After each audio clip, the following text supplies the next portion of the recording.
हरे Krishna. $1 million question कि हम chanting करते हैं उसके बाद भी हमको गुस्सा क्यों आता है, एंगर कंट्रोल क्यों नहीं होता है। दूसरे भी हमसे यही एक्सपेक्ट करते हैं कि भाई तुम तो सालों से चैंटिंग कर रही हो, रोज़ सुबह करती हो, फिर तुम्हें गुस्सा क्यों आता है। अब मैं आपको, वैसे तो ये बहुत ही डायनेमिक टॉपिक है डिस्कस करने के लिए, क्योंकि जो हमारा ब्रेन है वो with in fraction of seconds बहुत सारी चीज़ों को सोच लेता है।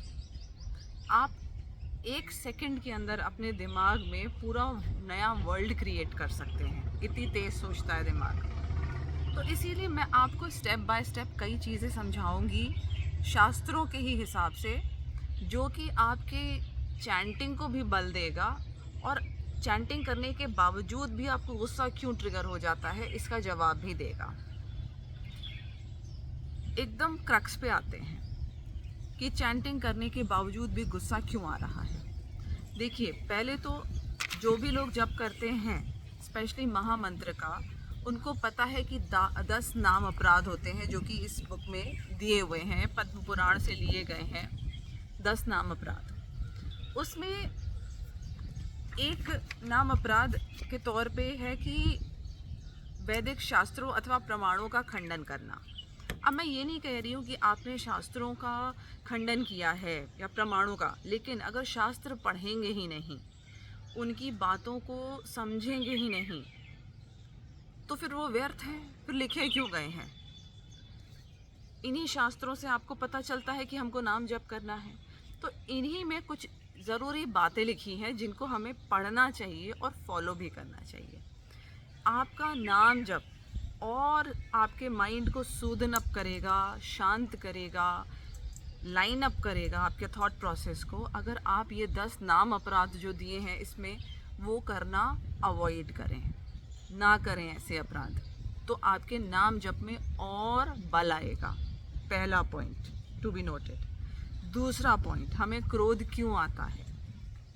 यही जो शास्त्र हैं जो नाम जप करने को कहते हैं, इसी में एक भगवत गीता भी है। और भगवत गीता क्या कहती है, भगवत गीता में कृष्ण कह रहे हैं कि गुस्सा क्यों आता है। While contemplating, chapter 2 श्लोक number 62 and 63, while contemplating the objects of the senses, a person develops attachment for them, and from such attachment lust develops, and from lust anger arises। तो contemplation, बार बार एक हम लूप क्रिएट कर देते हैं अपने लिए, सोचते सोचते सोचते ये हमारे लिए ऐसे, इसने कहा, हम उसको एक्सक्यूज़ नहीं कर पाएंगे, और उसने मेरे ख़िलाफ़ पॉलिटिक्स करी तो मैं उसे माफ़ नहीं कर पाऊँगी, उन लोगों ने, उसने मेरी कार में स्क्रैच लगा दिया, मैं उसको छोड़ूंगी नहीं, उसने मेरे साथ ये किया वो किया, ब्ला ब्ला, बहुत सारे टॉपिक्स हैं हमारे पास। हम उनके ऊपर क्या करते हैं, कॉन्टेम्पलेट करते हैं, पहली चीज़। दूसरी चीज़, हम किस पे कॉन्टेम्पलेट करते हैं, हम सुखों पे कॉन्टेम्पलेट करते हैं, हम पीस पे कॉन्टेम्पलेट करते हैं कि हमें पीस मिलेगा, हमको शांति मिलेगी, हमारे पास चैलेंजेस नहीं आएंगे, कोई हमें बुरा भला नहीं कहेगा, कोई हमें अब्यूज़ नहीं करेगा, कोई मेरी कार में स्क्रैच कभी नहीं लगाएगा, कोई मेरा प्रेस करते हुए कपड़ा नहीं जला देगा, कोई मेरे बर्तनों को धोते वक्त नहीं तोड़ देगा, कोई मुझे डांटेगा नहीं ऑफिस में, कोई मेरे लिए ऑफिस में चैलेंज नहीं क्रिएट करेगा। हम ये सोचते हैं, हम हमेशा कॉन्टेम्पलेट करते हैं कि हमारी लाइफ बड़ी स्मूथ एंड लग्जरियस होगी, है कि नहीं। और जब ऐसा नहीं होता है, हमारे उसी पीस ऑफ माइंड को कोई भंग कर देता है, हम जो चाहते हैं, जो चीज़ हमको सबसे प्रिय होती है, कोई तोड़ देता है। हम कर तो अच्छी चीज़ पे कॉन्टेम्पलेट रहे हैं, लेकिन हम ये सोचते हैं कि ऐसा नहीं होगा और वैसा हो जाता है तो गुस्सा ट्रिगर होता है, एंगर ट्रिगर होता है। जबकि हमको ऐसा नहीं सोचना चाहिए, हमें किसी भी चीज़ के प्रति ओवर अटैचमेंट नहीं रखना चाहिए। कांच है तो टूटेगा ही, और खाली कांच की बात नहीं है, एक वाइडर प्रोस्पेक्ट्स में समझने वाली बात है कि बहुत सारी चीज़ें हैं जिन पे हम कॉन्टेम्पलेट करते हैं, और वही जब नहीं होती हैं तो एंगर ट्रिगर हो जाता है। अब आपको अपना थॉट प्रोसेस चेंज करना है। कैसे चेंज होगा, आपको शास्त्रों को, वही जो नाम अपराध में एक बात लिखी गई है ना, कि आप शास्त्र का खंडन मत करिए, आप उनका पहले उसको बिलीव करिए। कि भगवत गीता कहती है कि दुखालयम अशाश्वतम। कृष्णा ने आपको जानबूझ करके ये बात बताई है। He has been telling this again and again कि ये दुखालय है, मैंने बनाया ही दुखालय है, तो तुम खुशियाँ कहाँ से ले आओगे? जो टेम्परेरी सुख आपको मिलता है वो इसीलिए मिलता है कि आपको दुखों का एहसास हो, और जब आपको दुखों का एहसास होता है तो जो आपका माइंड है वो स्टिमुलेट होता है। आप एक कह लीजिए एक ही रिदम में बह रहे होते हैं ज़िंदगी के, लेकिन जब उसको स्टिमुलेशन मिलता है दुखों का, तो उससे आपका जो आप एक कॉन्टिन्यूस नींद में चल रहे होते हैं वो भंग होता है। तब आपको रियलाइज़ होता है, तब आप सोचना शुरू करते हैं। तो अब ये स्टिमुलेशन आपके ब्रेन को प्रकृति देगी कैसे? आप कैसे रियलाइज़ करेंगे कि मैं दुखालय में हूँ? जब आपको क्षणिक सुख मिलेंगे, टेम्पररी हैप्पीनेस आपको मिलेगी, और फिर जो कस के झटका लगेगा उससे आपको रियलाइज़ होगा कि हाँ, मैं सोचूं तो कि मैं हूँ कौन। तो इस तरह की व्यवस्था भगवान ने ही बनाई है जिससे कि आप जो हैं कॉन्टेम्पलेट सही चीज़ के ऊपर करें। अब आइए हम दूसरे पॉइंट पे आते हैं। पहला पॉइंट क्या है कि 10 नाम अपराध मत करिए अगर आप नाम जप कर रहे हैं, तब जा कर के आपका गुस्सा कंट्रोल में आएगा। अब 10 नाम अपराध में से एक भी कर रहे हैं तो आपका नाम जप जो है उतना फ्रूटफुल नहीं होगा। दूसरी चीज़, सही चीज़ पे कॉन्टेम्पलेट करिए। जो चीज़ टेम्पररी है उनसे आप अटैचमेंट क्रिएट कर रहे हैं कि मेरे साथ ख़राब नहीं होगा, बुरा नहीं होगा, तो वो कॉन्टेम्पलेशन गलत जगह पे करने की वजह से आपके साथ बुरा होता है और आपका गुस्सा ट्रिगर होता है। कहीं ना कहीं आपको एक्सेप्टेंस रखनी पड़ेगी कि बुरा हो सकता है हमारे साथ। अच्छा, तीसरी चीज़ आती है भागवतम में, जो कि बहुत ही अच्छा लेसन है राजा जड़ भरत द्वारा दिया हुआ। अब राजा जड़ भरत जो थे उनको तो सारा ज्ञान था, इतना ज्ञान था कि अपने पिछले जन्म का भी उन्हें ज्ञान था। क्या आपको है इतना ज्ञान? उनको शास्त्रों का भी ज्ञान था, और पिछला जन्म कोई उनका ऐसा साधारण नहीं था। He was actually ruling the whole world, जो कि आप आज देख ही रहे हैं। एक छोटा सा कंट्री, थोड़ा छोटे से थोड़ा बड़ा कंट्री, अमेरिका को भी रूल कर रहा है एक प्रेसिडेंट, तो अपने आप को कितना पावरफुल समझ रहा है। और राजा जड़ भरत जो कि राजा भरत थे वो तो पूरे वर्ल्ड को रूल कर रहे थे, तो उनको कितना अहंकार हो सकता था। बट फिर भी ये सारा ज्ञान होते हुए भी उनकी जब इंसल्ट की जाती है राजा रहुगुण द्वारा, तो भी ही हैड दिस रियलाइजेशन। उनका पलट के जवाब, after getting so much insult, इतना इंसल्टेड होने के बाद भी राजा जड़ भरत क्या कहते हैं राजा रहुगुण से कि आप जो कह रहे हैं वो सही ही कह रहे हैं, क्योंकि आप जो हैं व्यूज़ मुझे नहीं कर रहे हैं। आप तो इस मिट्टी से बने बाहर के जो आवरण है इसको अब्यूज़ कर रहे हैं।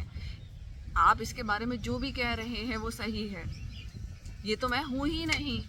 एक्चुअली में ये तो कोई जानता ही नहीं कि मैं हूँ कौन। एंड उनको इस चीज़ का बहुत अच्छे से रियलाइजेशन था कि वो ये शरीर नहीं है, आत्मा है। तो उनको गुस्सा ट्रिगर ही नहीं हुआ, क्योंकि उनको पता था कि सामने वाले को तो कुछ ज्ञान ही नहीं है, वो अज्ञानी की तरह बातें कर रहा है, वो मुझे गाली चार दे रहा है, और उसको ये नहीं पता कि आज वो राजा है, मैं नौकर हूँ, कल को मैं राजा होऊंगा, वो नौकर बन जाएगा। ये खेल तो निरंतर चल रहा है। उनको ज्ञान था इस बात का, इसलिए उन्हें गुस्सा ही नहीं आया। अब जिसको ज्ञान हो जाता है तो उसको प्रत्यक्ष दिख रहा होता है कि मेरे अराउंड क्या हो रहा है, तो उसको गुस्सा कैसे आ सकता है? जब एक छोटा सा बच्चा, एक बात बताइए, उसके आप टॉफ़ी छीनते हैं और वो आपको नन्हे नन्हे हाथों से मारता है, तो आपको पता है ना कि मुझे नुकसान नहीं पहुंचा सकता, तो आपको गुस्सा नहीं आता है ना कि देखो कितना बुद्धू है, छोटा सा है और मुझे मारने चला है। बिल्कुल वैसे ही ज्ञान भी आपको रियलाइज़ कराता है कि मेरे अराउंड जो भी कुछ कर रहा है वो एक्चुअली में मेरे को, मतलब मैं, आत्मा, सोल, मुझे नहीं हार्म कर रहा है। ये जो बाहरी आवरण है ना, ये जो ब्रेन, सो कॉल्ड रेडियो, जो कि सिग्नल्स खाली कैच करता है और आपके शरीर को चला रहा है कॉन्शियसनेस के थ्रू, बस आप वही हैं और आपको कोई नुकसान नहीं पहुंचा सकता। ये बात अपने एग्जाम्पल से राजा जड़ भरत जो हैं वो सिखाते हैं। तो ये चीज़ धीरे धीरे जब आप शास्त्र पढ़ेंगे, जप करेंगे, ज्ञान लेंगे, जप करेंगे, ज्ञान लेंगे, जप करेंगे। क्योंकि कृष्णा क्या कहते हैं कि मोह को भंग कैसे करना है, डिटैच कैसे होना है, ज्ञान और वैराग की तलवार से काटना है। तो अब हम ज्ञान छोड़ देते हैं, सिर्फ वैराग्य की ओर जाने की कोशिश करते हैं, सिर्फ नाम जप में रहते हैं। दोनों साथ पैरेलल चलते हैं, चाहे ज्ञान हो या वैराग्य हो, दोनों जब तक साथ नहीं चलेंगे तब तक आप जो है इसमें सक्सेसफुल नहीं हो सकते हैं अपने एंगर को कंट्रोल करने में।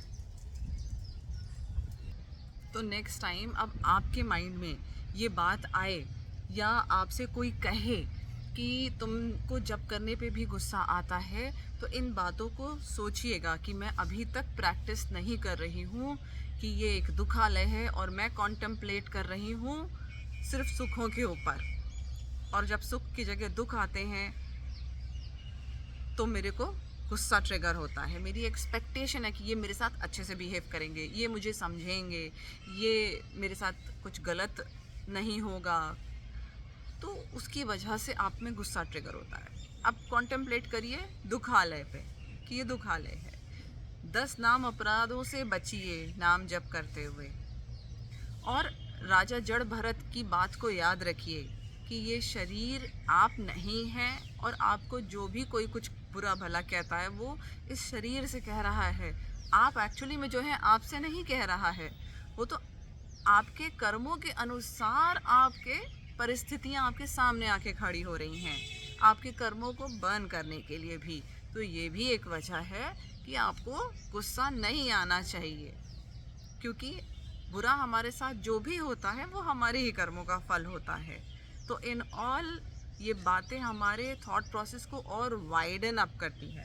और जब इन 3-4 चीज़ों को आप दिमाग में रखेंगे हमेशा और जब करेंगे साथ में, तो आप अपने आप देखेंगे कि रिजल्ट सामने आएंगे और आपको गुस्सा आना धीरे धीरे बहुत कम हो जाएगा, और फिर शायद कभी आए ही ना। हरे कृष्णा।